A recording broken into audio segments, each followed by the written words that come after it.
This is Jam Nation with Jonesy and Amanda. Peter Hughes was the man whose swollen and blistered face we saw on television during the shocking first hours of the news coverage from the Bali bombings in 2002. He took our breath away when we heard him quietly tell rescuers he was okay to help others worse off than him. Later, he lapsed into a month-long coma. He died 3 times while on life support. Today marks 20 years since the attacks on Bali, and we're checking in with Peter, and it's extraordinary, Peter, to see you looking so wonderful. Hello, and how are you? Oh, thanks. No, I'm feeling really well. I'm glad to be back in Bali. Obviously, I haven't been back here for a few years because of COVID, but feeling relaxed about it all. How do you feel going back to Bali? I think it'd be tough, I would have thought. No, I don't know. I've been here many times before. I think the bombs happened and many times after. So I don't know. It's a holiday I come back to enjoy. It's so great to talk to you all these years later. And I interviewed you all those years ago, pretty much half after it had happened. And you're so circumspect about it. At the time when you were sitting on that hospital gurney and people were interviewing it, it was a doctor back here that said, that guy needs to be in intensive care now because he's going to die. Oh, look, when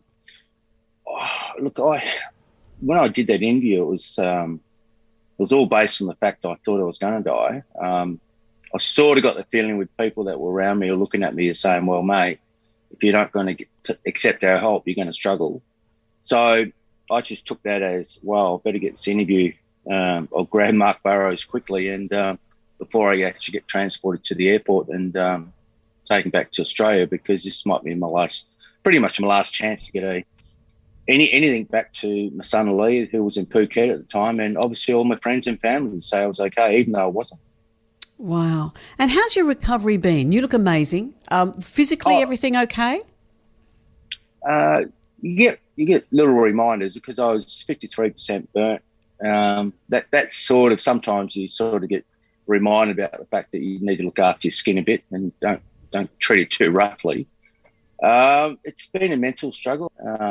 You sort of come to these times of the year and it's kind of reminders, but look, I work in the building industry and I work with a lot of people, so I've got a lot of distractions and it's easy for me to actually just not even think about it. And are you still in contact with other people who were victims at the same time?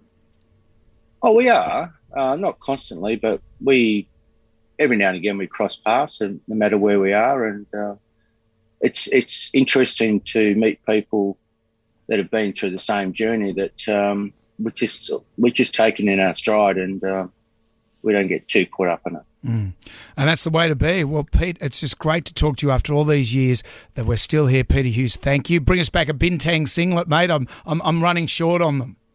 All right, mate. That'll be small, I guess. All right, mate. Take it easy. Thank you so much. Thanks, Jonesy. Thank you, Peter.